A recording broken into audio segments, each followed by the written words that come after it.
Este é o terceiro módulo da segunda unidade da disciplina Filosofía da Ciencia. O tema é o de unha clásica e de fato moito importante distinción entre dois modos de interrogar os seres vivos, ou mellor, talvez, entre dois tipos de preguntas que poden ser direccionadas aos seres vivos.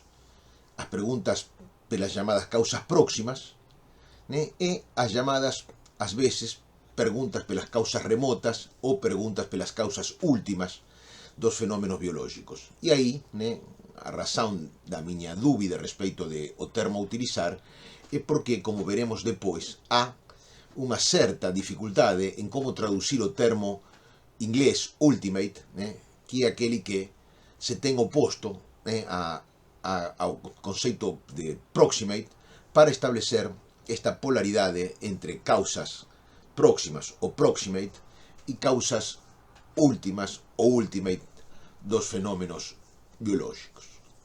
Cabe tamén nos preguntar por que eu estou dando continuidade á disciplina escolhendo este asunto ou este tópico.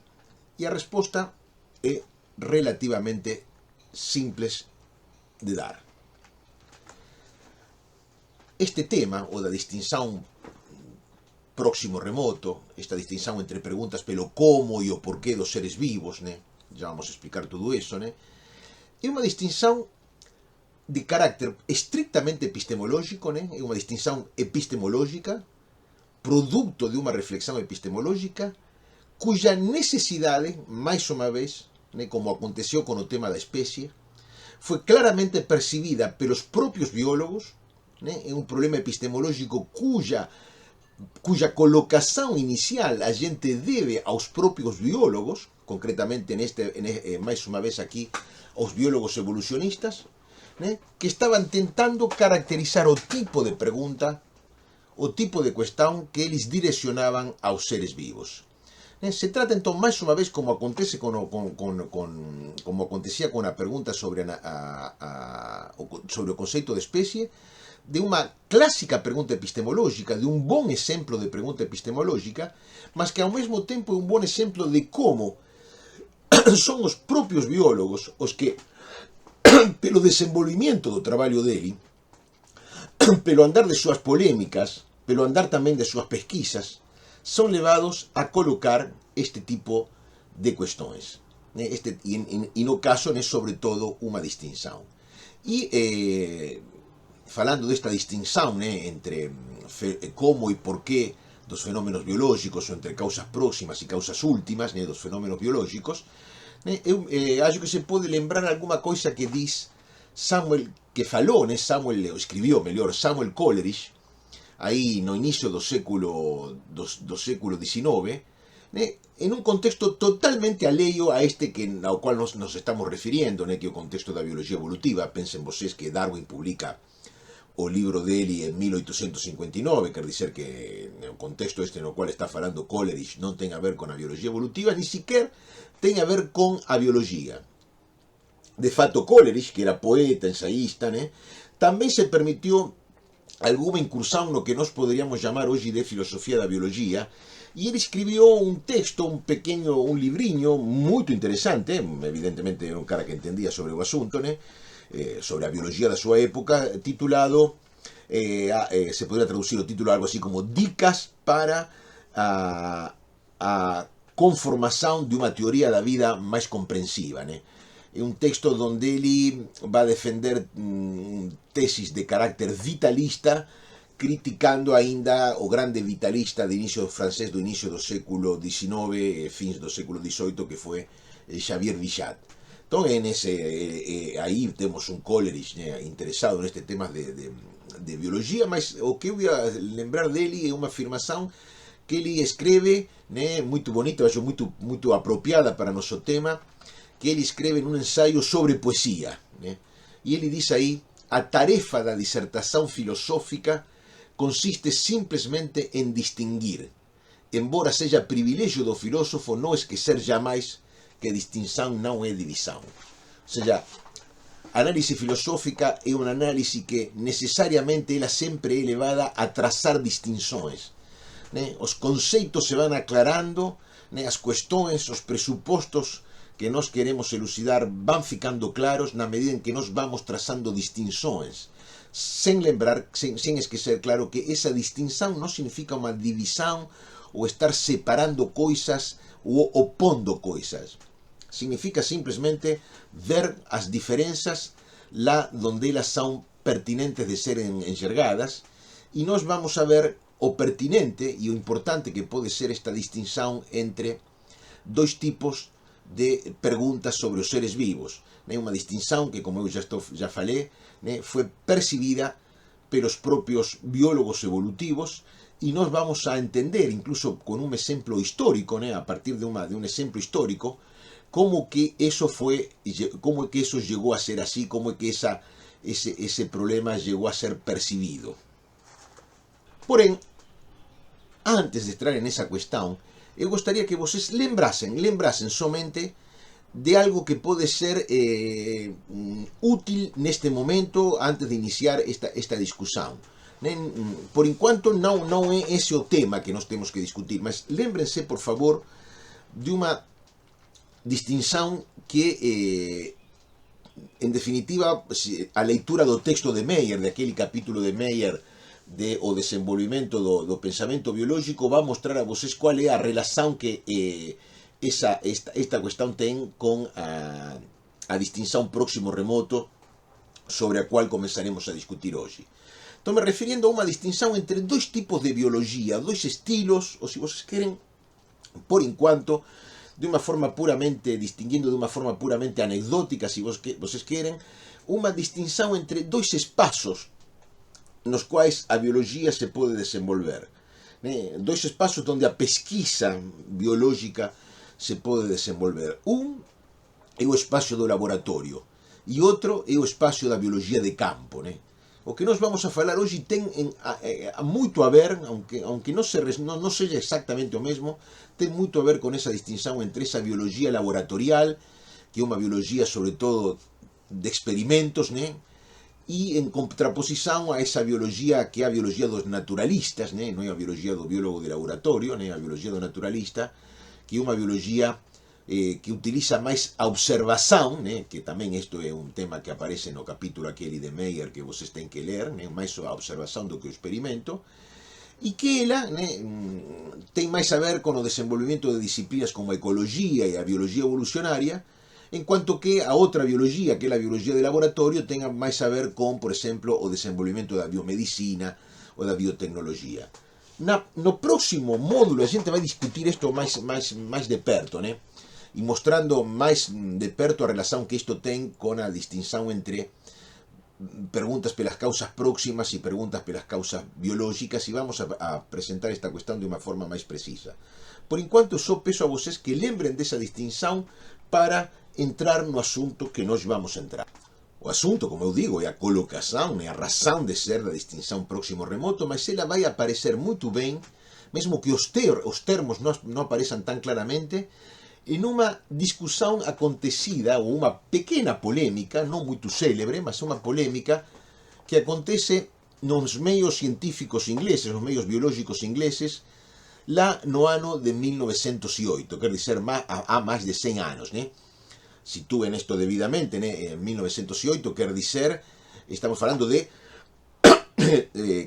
casi 50 anos depois da publicación de A Origen das Especies, e, digamos, donde já a grande parte da biología, aquela na cual o tema era pertinente, se encaminou e se começa a desenvolver siguiendo a línea da perspectiva evolucionista.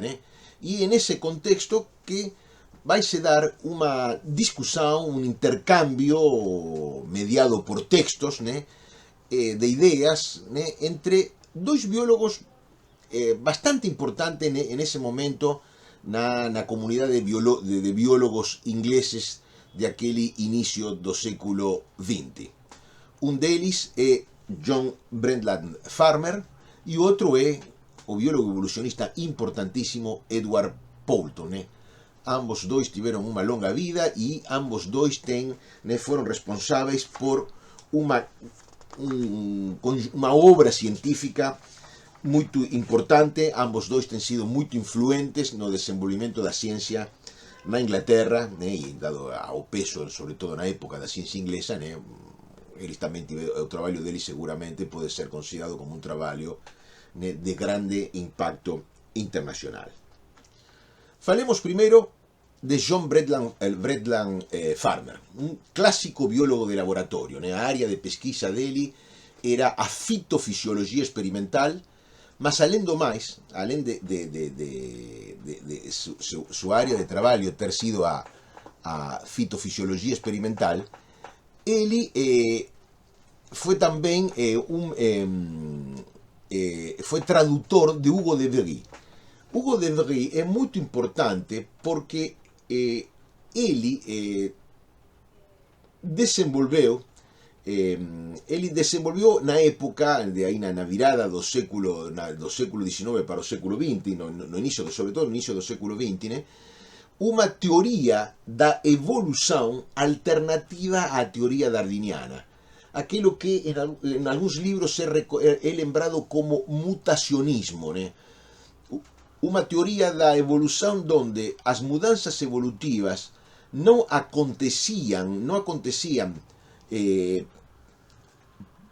de forma gradual e direccionadas en virtude de exigencias funcionais pela selección natural, sino que acontecían de forma abrupta, con grandes mutações, producidas por recombinación do material hereditario, e iso exigía pensar que, para além de certas exigencias mínimas de viabilidade, as exigencias de funcionais, a cuestión da utilidade biológica, do valor biológico das estructuras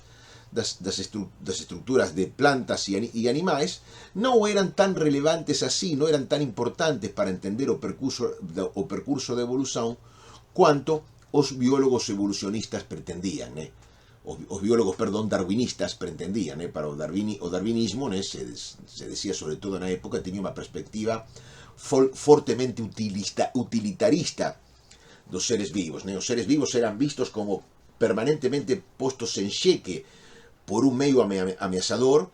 Os seres vivos eran vistos como permanentemente submetidos á exigencia das lutas pela existencia, como de facto nos vemos eles actualmente, e entón cada unha das súas estructuras debía ser considerada como, o en geral, non todas, mas en geral, as estructuras biológicas, as particularidades morfológicas, comportamentais dos seres vivos, incluso as máis pequenas, os últimos detalles morfológicos que a xente pudiese considerar, eran vistos como respostas a esas exigencias da luta pela existencia. E a selección natural era justamente o mecanismo evolutivo que permitía que surgiesen esas respostas a luta pela existencia. Bon, o ponto de vista de Farmer e o de Vries era diferente a eso, ese tipo de cuestións que colocaba a teoría da selección natural, digamos, segundo eles consideraban, non precisaban ser colocadas, era mellor non seren colocadas,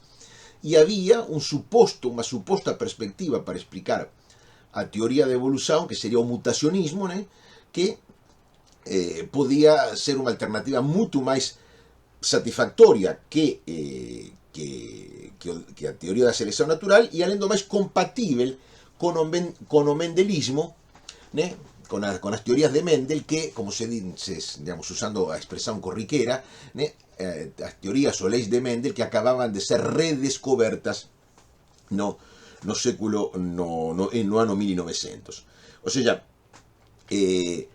digamos, esta teoría mutacionista sería científicamente máis satisfactoria e máis coherente con ese mendelismo que estaba sendo reivindicado, rehabilitado a partir da virada do século XIX para o século XX.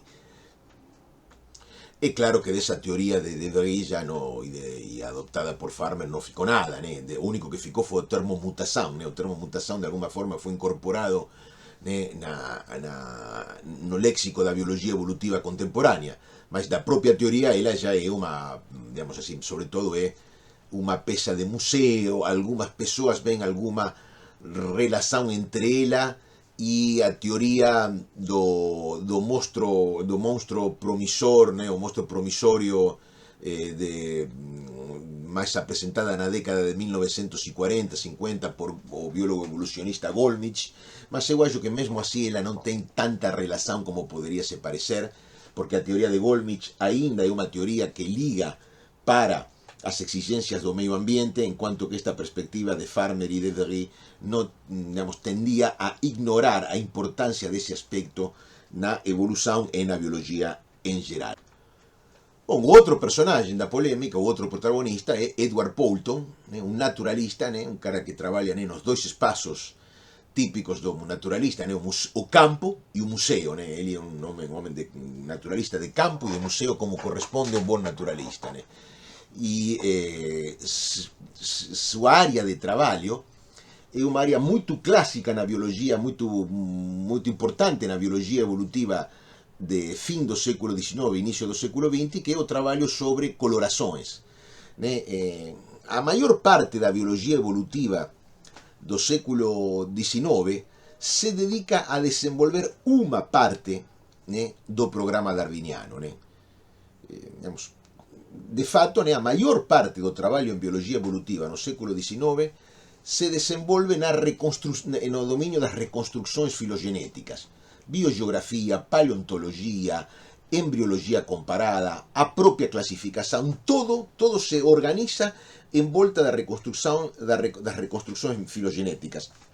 É como se a construcción da árbore da vida, prevista por Darwin, se tivese transformado no grande objetivo da biologia evolutiva.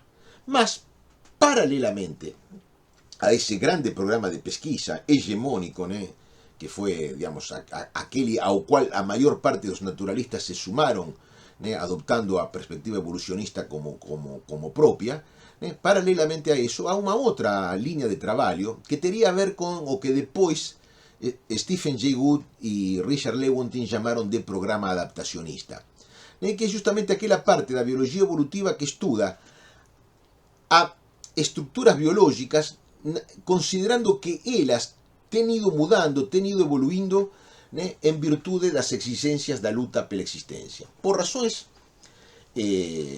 complexas, muito complexas, que non ven ao caso a discutir aquí, porque sería nos levaría moito tempo, ese programa, esa liña de pesquisa se desenvolveu muito pouco, foi importante, teve moitas persoas que traballaron, mas se a gente compara ela con o programa filogenético, a gente ten que dizer, con as pesquisas sobre filogenías, a gente ten que dizer que o que marcou, o que definió o que foi a biologia evolutiva desa época foi sobre todo o programa filogenético. Este programa adaptacionista foi secundario. E sobre todo, non só secundario, sino que foi moito limitado. A maior parte desse tipo de estudos se dedicou a estudar algo que era relativamente fácil de estudar, que eran as colorações dos animais e, sobre todo, as colorações dos insectos, mostrando como esas colorações que até Darwin tiñan sido vistas como simples, como unha simple particularidade sin maior relevancia biológica, pasaron a ser vistas así como fundamentais na luta pela existencia. E aí temos que mencionar a teoría do mimetismo de Henry Bates e a segunda teoría do mimetismo complementaria de Henry Bates, que é a teoría formulada por Fritz Miller, o chamado mimetismo milleriano e digamos, os grupos millerianos que se podían reconstruir a partir de aí. Bom, Poulton é de facto o grande papa, digamos, desa liña de pesquisa. Nesa liña de pesquisa traballaron entón Bates, Miller, traballou, por exemplo, o propio Alfred Russel Wallace, digamos, aquele suposto co-descubridor da teoría da selección natural junto con Darwin. Traballou Weismann, aquele da genética, inicialmente se dedicou a traballar este tipo de cuestións, E entre outros, né, talvez o máis importante, aquele que foi como o grande líder, o grande unificador de todas estas líneas de pesquisa foi justamente Edward Poulton en un dos seus libros sobre os colores dos animais, né, nos mostra moito ben a natureza desas pesquisas e até onde elas tiñan llegado lá na virada do século XIX para o século XX. Temos entón dois biólogos importantes, cada un deles un biólogo totalmente sintonizado con as liñas, con as áreas de pesquisa nas cual cada un deles traballa, né? Un deles un biólogo evolucionista darwinista clásico, un naturalista, e o outro un biólogo experimental, isto é, cuyas pesquisas pertencen a un campo no cual a biología evolutiva non ten tanto para dicer, mas que está comprometido de cualquier forma, né, con divulgar unha suposta teoría da evolución alternativa á teoría da selección natural. E eles, en un momento, né, Farmer e Poulton, eles entran en colisión, eles entran en conflicto, né, e polemizan a raíz de algo, né, de un desafío que coloca el propio Farmer, inicialmente en un artigo publicado na revista The New Physiologist en un número de 1903. Ele diz aí o seguinte, ele diz algo que de fato é literalmente un ataque ao darwinismo. A forma orgánica, diz aí Farmer, pode ser considerada como o produto necesario de unha combinación de materia e forza, sin referencia a cualquier explicación teleológica. Que significa explicación teleológica? Unha explicación teleológica, e peso que vocês consideren a leitura ou máis unha vez do texto de Meyer que vocês ten para ler, né? Unha explicación teleológica é unha explicación que pretende explicar a configuración dunha estructura biológica en virtude da súa adecuación funcional, en virtude da súa serventía biológica, en virtude da súa utilidade biológica. De cualquier explicación que aponte esa vinculación funcional e explique a configuración en virtude desa adecuación funcional sería unha explicación teleológica. E en ese sentido, e este é un tema que infelizmente vai ficar fora nesta edición da disciplina para un estudo máis de perto, né? Eso é un elemento que efectivamente está no darwinismo. Para além do que nos querramos dar ao termo teleológico un significado peyorativo ou non, evidentemente no darwinismo a configuración das estructuras biológicas se explica en virtude das demandas da luta pela existencia, ou seja, as estructuras biológicas son como son en virtude das exigencias funcionais a que elas atenden.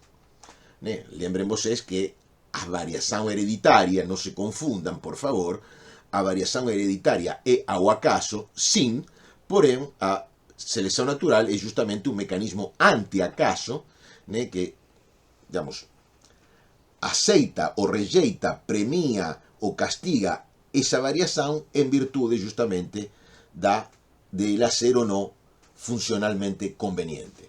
Mas tudo ben, Farmer non gostaba desse modo darwinista de raciocinar, utiliza o termo explicación teleológica en un sentido peyorativo, como sendo algo que non debe ser, non é propio da ciencia, porque a ciencia, segundo ele, obedece a un tipo de explicación puramente mecánico en termos de materia e de forza, e ele diz, né, que pese a que eso debería ser a explicación científica, a literatura actual, a literatura da biología da época dele, ainda transborda de explicacións teleológicas que realmente non explican nada, mas obstaculizan o camiño da pesquisa científica. E quais son esas pesquisas teleológicas? Esas explicacións teleológicas son justamente as explicacións darwinianas e en particular as explicacións darwinianas das colorações que pretenden explicar as colorações en virtude da súa adecuación a determinadas exigencias funcionais ou que pretenden explicar as colorações en virtude de que elas poden resultar máis ou menos convenientes para os seres vivos portadores desas colorações. E en isto vale lembrar de un momento, de un discurso que un naturalista, un biólogo, fisiólogo, embora tamén fez traballo de antropoloxía do Museo Nacional de Río de Janeiro, Roquete Pinto, né? Unha parte dun discurso que ele pronuncia en Blumenau, cuando se está cumpliendo un centenario do nacimento de Fritz Miller. E aí, ele lembrando os traballos de Fritz Miller sobre mimetismo, ele de alguma forma esnova estes traballos de Fritz Miller dicendo que, bom, tudo ben, Fritz Miller era un grande naturalista moito importante pelo traballo que tiña feito, mas que ese tipo de tesis sobre mimetismo já non formaban parte, né, do coñecimento, da última palabra, do coñecimento vigente na bioloxía da época. Quer dizer, ele está máis ou menos escribindo non moito un pouco depois deste momento en que Farmer escreve, mas é tamén a mesma idea, aparece tamén o mesmo preconceito, a mesma incomprensión que o biólogo de laboratorio, o biólogo formado en fisioloxía, ten sobre este tipo de explicacións, né, como a de mimetismo milleriano, que se poden dar sobre as colorações e sobre a idea geral de explicación biológica que pode estar por trás deste tipo de explicacións. E esta opinión de Farmer volta a aparecer en un discurso que ele dá na súa condición de presidente de la sección de botánica de la Asociación Británica para o Progreso da Ciencia. Isto é en un congreso en Leicester en 1907. Ele diz aí, Farmer, se faz un verdadeiro estrago tolerando unha crítico hábito mental moito común que consiste en considerar as estructuras de un ser vivo como si elas fosen respostas adaptativas a estímulos de diversa índole. Estrictamente falando, dice ele, esas tentativas de explicar así as estructuras biológicas, longe de prover en alguma explicación, de fato tenden a obturar o camino da indagación justamente onde a indagación, onde a pesquisa científica debería comezar. O sea, ele acha que unha explicación, por exemplo, dunha coloración en termos de mimetismo, né, obstaculiza o avanzo ou a aparición de unha verdadeira explicación que sería unha explicación tal vez en termos bioquímicos de como, né, por que procesos fisiológicos e tamén por que a mediación de que procesos bioquímicos fisiológicamente organizados, esa coloración é producida. Ele diz, eses son o tipo de preguntas que un biólogo se debe formular. Como a coloración é producida pela borboleta e non especular sobre a posible serventía de esa coloración. Esto último, dice Farmer, non explica nada. A explicación, se você queren, é a explicación bioquímica. A explicación selectiva sería, segundo ele, unha pura historiña, unha pura fábula teleológica que a ciencia moderna debería esquecer. E para explicar seu punto de vista, Farmer dá un exemplo. Dice, nas plantas superiores, unha das respostas máis frecuentes ao estímulo feito por unha ferida é a formación de unha capa de casca sobre o tecido prejudicado e exposto. Ninguén nega, dice ele, que esa seja unha reacción de grande utilidade. Vexan ben, ninguén nega que esa seja unha reacción de grande utilidade, dado que ela bloquea a excesiva evaporación de agua e a entrada de organismos parasitas. Entretanto, eu supoño que ninguén querería afirmar seriamente que a obviedade desa vantaxe explica satisfactoriamente por que se produce esa capa de casca. Quer dizer, Farmer non considera, no máis mínimo, non considera a mínima posibilidade de que a capacidade de producir esa casca tivese sido, tal vez, en algún caso, incrementada, acentuada, pela selección natural, desde que, digamos, claro, digamos, ela incrementaba a capacidade de se proteger que unha planta podería ter. O sea, digamos, a un modo de raciocinar darwiniano que ele non está considerando no máis mínimo. Você ten unha certa capacidade de producir unha casca, né, tal vez inicialmente unha capacidade que non seja moito eficiente, mas cualquier variación hereditaria que tivese podido incrementar a eficiencia, a rapidez con lo que esa casca era producida e a propia dureza e a característica desa casca, o que simplemente o darwinismo diz é que a selección natural tería premiado esa variación. Mas ele, que na realidade não entende esse tipo de raciocínio, está dizendo, bom, o único que cabe é a explicação bioquímica, né? E a gente, para além da utilidade que isso possa ter, a gente não tem que discutir sobre essa utilidade, né? Que é um pouco, o que não deixa de ser um pouco estranho, né? Imaginem que essa adequação de estrutura e função, né, é um fenômeno totalmente, digamos, um fenômeno que está ubíquo na biologia, está por todas partes, e o que ele nos está dizendo é que a biologia não deve tratar seriamente dessa questão, né? É uma posição difícil de entender que somente se pode adoptar na medida em que se aceita que a única perspectiva científica válida é aquela da química, da bioquímica ou da física, né? Que é um erro, né, no qual tem incurrido muito biólogo experimental. No, por exemplo, interesante, no, por exemplo, o propio Claude Bernard. E aí que Poulton replica, né? Ele se refere também a essas vantagens que uma estrutura, uma capacidade de uma planta pode ter e pode representar para seu portador. Essas vantagens, dice Poulton, si sua ocorrência for cientificamente comprovada, probablemente explicarían por qué a capacidad de formar esa casca fue seleccionada, lembren lo que falei recién, transformándose en un carácter das plantas superiores. Elas, as vantagens, não explica como a capa se formou, não explica como, sublinham como, a capa se formou. Mas longe de cortarem o caminho da pesquisa, essas explicações, longe de explicar en o caminho da pesquisa, a partir desse tipo de explicação, fica muito claro que a prova das importantes vantagens conferidas contribui imensamente a nos interessar na casca, e isso aumenta grandemente a probabilidade do estudioso empreender uma pesquisa sobre a sequência de fatos pelos quais a casca é gerada pela planta individual. A ideia seria, a perspectiva evolucionista não só iría en contra da perspectiva máis bioquímica propiciada por Farmer, sino que até podería estimular o desenvolvimento desa perspectiva. Poulton dice isto nun texto moito interesante, que é súa introducción a un libro de ensayo deles, a unha coletánea de ensaios que abarca traballos entre 1889 e 1907, y esta introducción también tiene un título, Mendelismo y selección natural, que era un grande tema que se discutía en esa época. Aliás, fue lendo esta introducción de Poulton que fui reconstruyendo y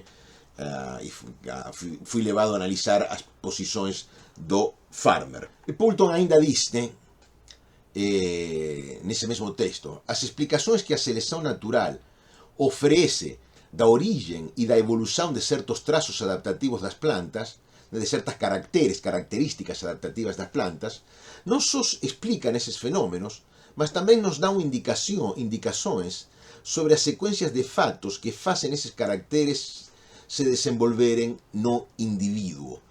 A reconstrução evolutiva, como dizer, a reconstrução evolutiva, e isto é totalmente correcto, va a nos trazer también algún tipo de insight, algún tipo de chave para reconstruir a ontogenia desse proceso. O estudo da evolução, dos possíveis passos evolutivos nessa direção, na direção do desenvolvimento dessa capacidade, também nos pode indiretamente ajudar a reconstruir o modo em que essa capacidade é ontogeneticamente gerada.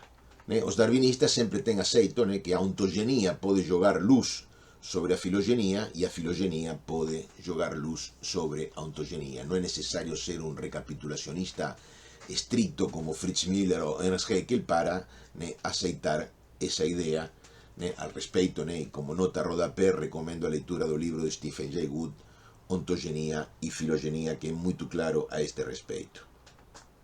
E en otro texto de esa misma coletánea de ensayos, titulado, vean vocês que interesante, o que é uma especie, vean como o problema já era muito discutido nessa época, Poulton utiliza un exemplo, una imagen, uma analogia para explicar essa relação entre lo que eu acabei de describir como ontogenia e filogenia de algo, ou como a perspectiva evolutiva também pode jogar luz sobre o mecanismo de alguma coisa, né? Ele utiliza um exemplo que eu acho que poderia ser propio de um naturalista, né, cujo trabalho exige a ele, né, fazer trabalhos no mato, né, longe da cidade, né. Ele se refere a um revólver, a uma arma, né.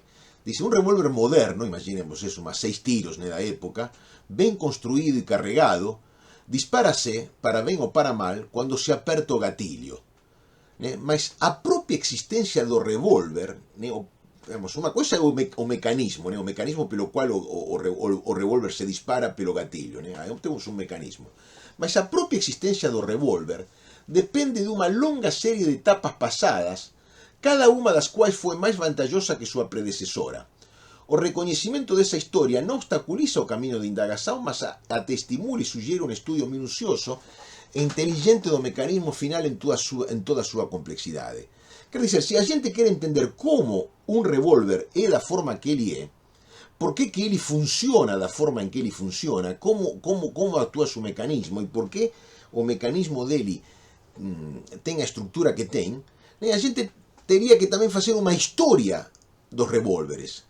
A gente podría explicar mellor a configuración dese mecanismo estudando cual foi a historia dos revólveres e como esa historia, né, é unha historia donde estructuras preexistentes, previas, foron modificadas e aprimoradas sempre en función do mellor desempeño de unha determinada función, que é disparar con precisión e rapidez, que é justamente a función dun revólver para con o objetivo que forne, eso já é outro asunto diferente. E máis unha vez na introducción a este texto, a este libro de ensaios, eles dão un outro exemplo que tamén é moito, este sí já é un exemplo, non é unha analogía, é un exemplo, tirado justamente de seu traballo como naturalista, né, de campo, como eu decía, e de museo, né, este é un exemplo ben de museo, né, para explicar justamente como a perspectiva bioquímica que tanto Farmer parecía gostar e a perspectiva evolutiva poden justamente, né, si debidamente distinguidas, ficaren integradas, né. Lembren vocês a Coleridge. Se trata de distinguir, mas non distinguir para separar, sino incluso distinguir para integrar. E Poulton diz, faz algúns días eu estaba analizando algúns exemplares de borboleta e de mariposas que tiñan sido expostos á luz ao longo de varios anos, né? Imaginen, né, aquelas caixinhas con tapa de vidro, né, que están nos museos, né, nas vitrines do museo, né, e que pasan moito tempo, né, aí recibiendo a luz solar, né, e que as cores de sempre as pezas que están aí dentro van ficando cada vez máis apagadas. Entón, faz algún días eu estaba analizando algúns exemplares de borboletas e de mariposas que tiñan sido expostos eses exemplares á luz ao longo de varios anos. E ele notou, eu notei que, en geral, o pigmento das mariposas, animal nocturno, o de fin de tarde, vespertino nocturno, se apagou moito máis do que o pigmento das borboletas, animal diurno. Iso me fez pensar que os pigmentos estáveis son máis necesarios para as borboletas expostas á luz do sol tropical, son vixiños diurnos, do que para as mariposas que voan ao atardecer ou á noite, son vixiños vespertinos ou nocturnos. Por iso, nas mariposas sería seleccionado un grau de estabilidade nos pigmentos que teria que ser maior ao seleccionado nas mariposas.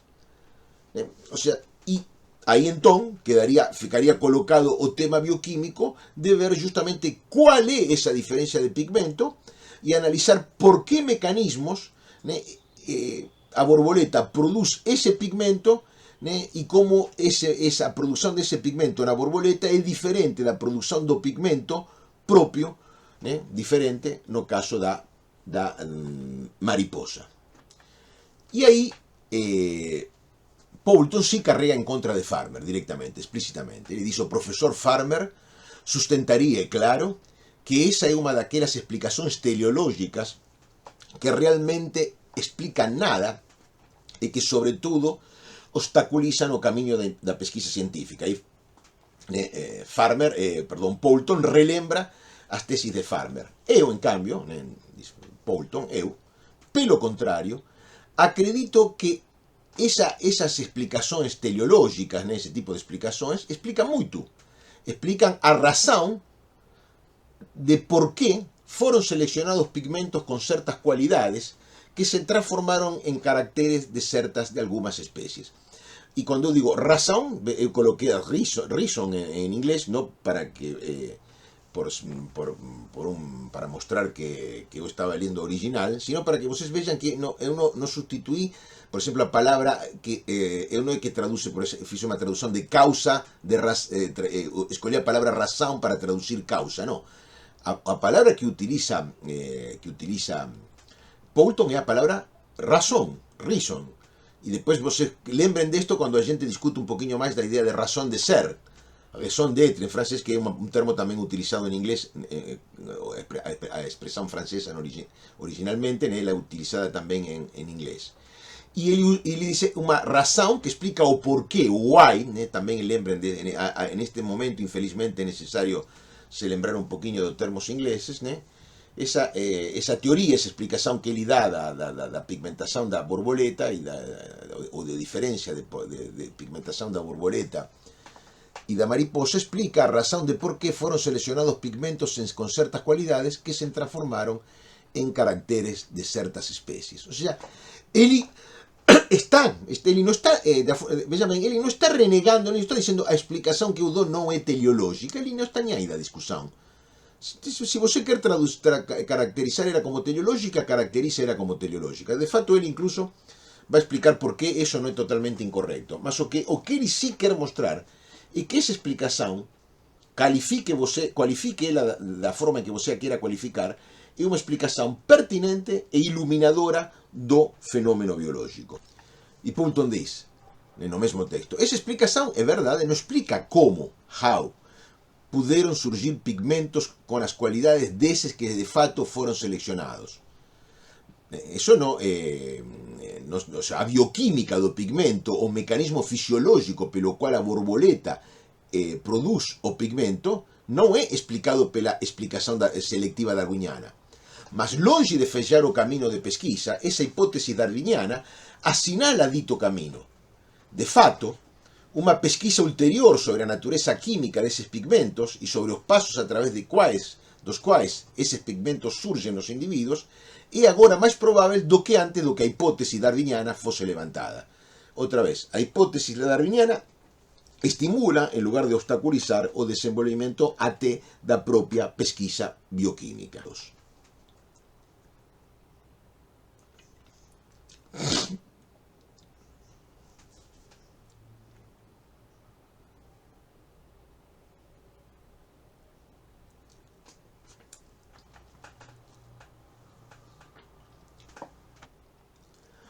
Poulton nos leva así entonces a una distinción, nos coloca na frente de una distinción que después ela va a reaparecer en diferentes naturalistas darwinianos do século XX y que va a cobrar su forma más clara, más sistemática, a gente vai ver, justamente en Ernst Mayr, en particular en un artigo de él que se llama Cause and Effect in Biology de 1961, publicado en Science, otra vez una reflexión epistemológica publicada por un biólogo en una revista científica y que ha sido muy influente, donde él coloca esta distinción entre preguntas pelo cómo y preguntas pelo por qué dos fenómenos biológicos, siendo que las preguntas pelo cómo nos llevarían a nos preguntar pelas causas próximas dos fenómenos biológicos y las preguntas pelo por qué nos llevarían a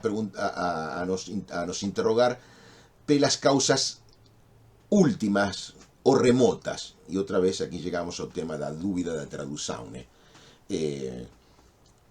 How and why, no hay dúvida, cómo y por qué o traducimos. Mas proximate and ultimate ya no es tan fácil de traducir. Es fácil traducir proximate por últimas, mas traducir causas ultimate por causas últimas, os traductores de lengua portuguesa y española de Mayr un poco duvidaron de esa traducción, por exemplo, na tradução que eu teño recomendado para a disciplina do texto de Meyer, dun texto de Meyer que no cual ele retoma o artigo, né, os traductores utilizaron o termo remotas, que eu acho que non é unha escolha ruín, né, ou pelo menos non é pésima, e en definitiva foi a que eu escollí incluso en textos para publicar en español, né, mas que apresenta algunhas dificultades. Outros, por exemplo, outras traduções ao portugués, por exemplo, o libro Comportamento Animal, de John Alcott, donde ele faz referencia a esa misma distinción, né? Ou, por exemplo, o título do capítulo 2 dele, o capítulo ese se llama Entendendo as causas próximas e distais do canto das aves. Né? Aí, ese termo distais está justamente usado para traducir o termo ultimate, somente que en lugar de remotos, o traductor escolheu distal, distante. Non faz moita diferencia con relación ao remoto e apresenta a mesma dificultade, que nos levará a pensar, né, que unha causa remota é unha causa próxima que está temporalmente longe, e iso é, já vamos a dizer, iso é equivocado, né? Como a causa remota ou ultimate ten a ver con evolución, as persoas se pensan que se trata dunha cuestión de temporalidade, que a causa remota ten a ver con o que aconteceu faz moito tempo. Nada diso. O conceito de causa remota, que se podría exprimir con otro termo como ultimate, non ten a ver con eso. E, por exemplo, se a gente considera unha explicación de geología histórica respecto dos mecanismos físicos pelos quais se formou, por exemplo, os grandes procesos mecánicos complexísimos pelos quales se formou, por exemplo, un conjunto de montañas, por exemplo, os Andes, eso é unha explicación por causas próximas. Continúa sendo unha explicación por causas próximas, mesmo que seja dun fenómeno acontecido no pasado. E, por exemplo, os procesos evolutivos que nós posamos verificar en unha gaiola de drosófilas, né, en un traballo de genética experimental de populações, eso, né, que é algo cuya temporalidade próxima que nós estamos analizando directamente, eso pertence ao dominio das llamadas causas remotas, os causas últimas, ultimate. Entón, digamos, ese de facto é o grande problema da tradución remota distal, porque nos faz facer unha asociación con evolución que non é tal vez a correcta. O sea, causas remotas, ultimate, distais, ten a ver con evolución, sim, mas non necesariamente ten a ver con algo acontecido faz moito tempo. Né? O conceito pasa por outro lado e é necesario entender ben por onde é que ele pasa, e de facto vamos a dedicar eso, né, o que fica desta aula a ese tema e tamén a próxima aula. E aquí se pode falar un poquinho, né, tamén un poquinho máis de cuestións de idioma. Né? En inglés, né, que a lingua na cual en ese momento Meyer, mesmo de origen alemán, se está expresando, e de aí que ele tomou vocabulario, en inglés a palabra ultimate pode ser en algúns contextos semellante a last, entre ultimate e last, último. En algún contexto non há diferenza, mas, digamos, ultimate pode ter connotações que o simple termo last, que é puramente temporal, non ten, né? Last é simplemente o último nunha secuencia temporal. Ultimate é o último, ou incluso o primeiro, en un sentido fundamental. O ultimate é aquilo que é o máis fundamental de todo, né? O motivo último pelo cual eu fiz tal ou cual coisa, né? É como dizer o motivo fundamental pelo cual eu fiz tal coisa, e vexan ben que extraño, né? Aparentemente extraño. En algún contexto se podería ser o primeiro motivo, o verdadeiro motivo fundamental pelo que eu fiz tal coisa foi tal ou cual motivo. Bom, aí, ultimate ten esa connotación que o termo last, que é puramente temporal, non ten. En cambio, si proximate, né, en inglés, ten si connotación de inmediato. Né? Neso aí há unha equivalencia total entre próximo e inmediato, como non há exactamente entre ultimate e last. Eu acho, por eso, que o propio o inglés coloquial, nese sentido, a referencia ao inglés coloquial non nos salva para entender esta distinción e o modo en que depois ela va a ser apropiada pelos naturalistas darwinianos.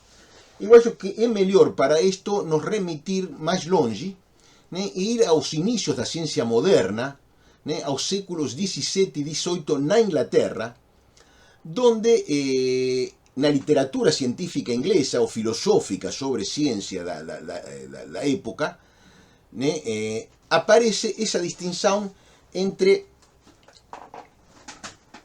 causa próxima e causa ultimate. E as causas próximas na literatura ás veces son referidas como causas secundarias ou inmediatas, que serían justamente para estes cientistas desta época o que eles consideraban as causas naturais, que sempre é o que se chama a causa eficiente, a causa mecánica de algo. Dice, bom, a ciencia física, que esos autores, a mecánica, que esos autores como Boyle e o Newton estaban interesados en desenvolver, era unha ciencia de causas naturais, isto é, de causas próximas, de causas secundarias inmediatas, que querían explicar os mecanismos pelos quais o movimento acontecía, por exemplo. Mas, decían eles, claramente, esta ciencia non responde, non procura coñecer as causas últimas, a razón última das coisas, que pode ser ás veces referida como causa primeira ou causa final, que é objeto non de ciencia natural, mas objeto de indagación teológica ou metafísica, nunca científica. E quero dizer, para estes autores a distinción proximate, ultimate, era unha forma de establecer un tratado de paz entre ciencia e teología ou ciencia e metafísica. Vamos, a ciencia natural que estaba surgindo tiña como objetivo o estudo das causas próximas, as causas naturais, mecánicas. Mas se a gente quería saber a causa última das coisas, a verdadeira razón de ser das coisas, aí o que ficaba era outro camino de reflexión, que era o camino da teología ou tamén, chegado o caso, o camino da metafísica. Preguntas diferentes, caminos de coñecimento diferentes que non teñan por que entrar en contradicción un con o outro. E eu acho que, entón, que aí, que nesa referencia a Inglaterra desa época en donde temos que a esa distinción na literatura científica inglesa que temos que nos remitir para entender o modo en que Poulton está se exprimindo aí já no inicio do século XX.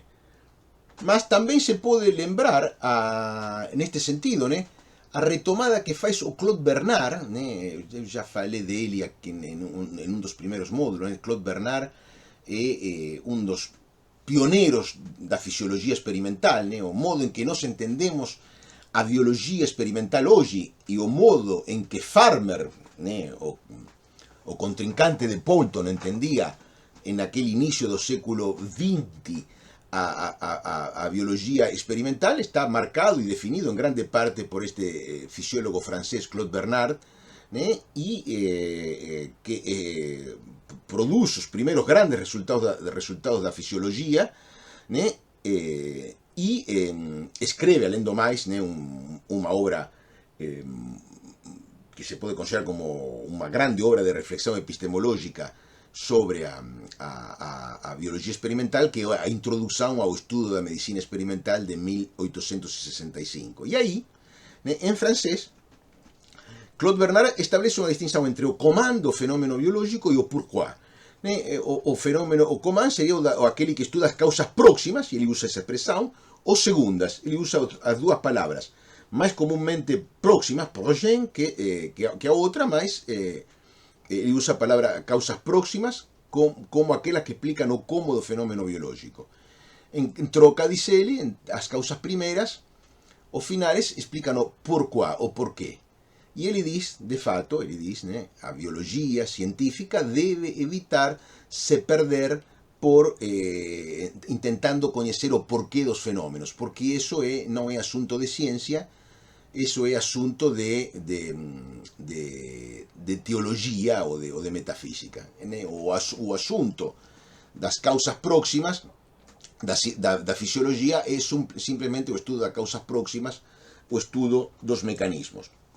E aí temos outra vez, temos a mesma dualidade da literatura inglesa do século XVIII. Causas próximas para a ciencia natural, causas ultimate, primeiras ou ultimate para a teología ou a metafísica. Mas os darwinistas, como aparece claramente en Poulton, no se podían conformar con eso, no se podían conformar con esa división entre pergunta pelo porqué do dominio, pasa para o dominio teológico metafísico e pergunta pelo como pasa para o dominio da ciencia. Porque as perguntas que eles se formulaban sobre, por exemplo, sobre a coloração, a pergunta que Bates se formula sobre por que certas borboletas ten esa coloração que elas ten por que se da esa coincidencia en determinadas regiones entre a coloración de borboletas de diferentes especies o incluso de diferentes familias, o de diferentes géneros, cómo es que eso puede acontecer, ese cruzamiento, y la idea de que eso puede tener algún tipo de utilidad, de significado biológico, formularse ese tipo de preguntas que Bates, que Darwin primero, que Fritz Müller y que Poulton se formulan, implica poder pensar que a razón de ser das coisas na biología también puede ser objeto de reflexión científica, de pesquisa científica. Que a pregunta pela utilidad de una determinada estructura, a pregunta pelo valor adaptativo de una determinada estructura, también tiene que ser objeto, debe y puede ser objeto de pesquisa científica. Y que esa razón de ser da estructura, esa utilidad, digamos, se transforma también en una explicación totalmente compatible con la ciencia natural. Por eso es que Sober, se lembran que cuando me referí a poco a Sober, cuando él se refería a cómo o darwinismo permite incorporar ese tipo de cuestiones dentro da perspectiva científica, ele diz que o que o darwinismo fez foi uma naturalização da teleologia. Vejam bem, não uma exclusão da teleologia como Farmer pretendia, não uma exclusão de qualquer consideração da finalidade como Farmer pretendia. Tampouco é a introdução na natureza de uma variável extranatural, digamos, alheia à ordem da matéria. O que se trata, sim, é de un modo de entender a teleología, un modo de explicar esa adecuación de estructura y función dos seres vivos en termos puramente naturales, en termos estrictamente de ciencia natural. Y para explicar eso, os darwinistas apelan a aquella dualidad de Boyle de causas próximas y últimas, mas dicen, no, o que nos queremos é también, digamos, lo que no estamos haciendo es naturalizar esas causas últimas. As causas ultimate, pelo menos no caso, para o caso dos seres vivos, poden ser tamén objeto de ciencia natural e elas son naturalmente un objeto de ciencia natural. Elas pertencen á orden da natureza e é justamente a seleção natural, o agente que produz esa adecuación de estructura e función que nós temos direito e obrigación de indagar e de comprender en termos estrictamente científicos. Así, entonces, respecto de cómo traducir, en definitiva, ultimate, finalmente, a resposta que eu posso dar é non sei, nunca sei qual é a mellor resposta. Eu, na maior parte dos textos que eu escribí sobre o tema, utilicei a palabra remoto. Finalmente, acho que teria sido mellor utilizar último e explicar mellor a cuestión. Digamos, é unha escolha difícil, porque até acho que até no propio inglés, na realidade, a propia opción por ultimate non teria sido a mellor, porque tamén ten esas connotacións teológicas que tal vez sería mellor excluir de consideración en este contexto. Mas, por outro lado, é verdade que eso ten un valor polémico, porque nos leva justamente a nos colocar delante do tema da finalidade. Dice, cuidado que todo eso que nos vinculamos a veces con teología o con metafísica, como puede ser adecuación de estructura y función las formas biológicas, eso no puede ser tirado de consideración. Tal vez una opción teria sido falar de causa evolutiva, causa evolucionaria, que é unha opción que aparece en alguna literatura. Por exemplo, Julian Huxley, no libro dele dos anos 40, Evolución a nova síntesis, ele retoma esta distinción, na distinción de de Poulton e demais, e ele, né, entre os termos que utiliza está o termo causa evolucionária. Poderia ter sido uma escolha possível, né? Mas eu acho que o que importa mais é justamente entender o conceito, né, e depois, em segundo termo, né, decidir qual é a escolha terminológica que melhor se adequa e melhor comunica esse conceito. Nós vamos, de qualquer forma, a terminar de discutir a questão no próximo módulo. Me deixen que vamos a dedicar, sí, a Meyer, né, que é onde esta distinção aparece formulada con maior clareza, mesmo que nós vamos incluso a tentar ir un poquinho além do propio Meyer, né, en filosofía. Nunca a clareza é suficiente, né, e chegar até un ponto de clareza é somente, né, unha descansada para continuar traballando depois, tentando ser máis claros aínda, né. Mas, bom, me deixen entón lembrar agora, antes de acabar, né, de concluir, né, como que os diferentes autores que foron, né, a partir de Poulton retomando esta distinción, né. Poulton a colocou aí en ese texto Mutación, Mendelismo e Selección Natural, mas a gente depois a encontra pouco depois, un poquinho antes, né, en algo semellante a eso de Poulton en un libro de ecología, ¿no? Me disculpa, perdón, en un artigo sobre ecología das migraciones de ave, y después también aparece en John Baker en un texto sobre también sobre evolución das estaciones de apareamiento, también dedicado a aves.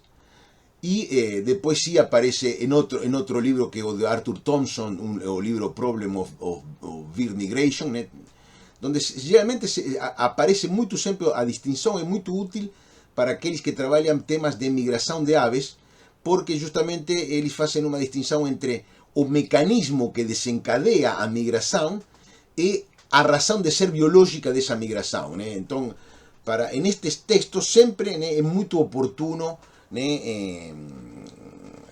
establecer utilizarse la distinción que Poulton estaba haciendo en ese texto que nos referimos. Él aparece, como falei a poco, en Julian Huxley.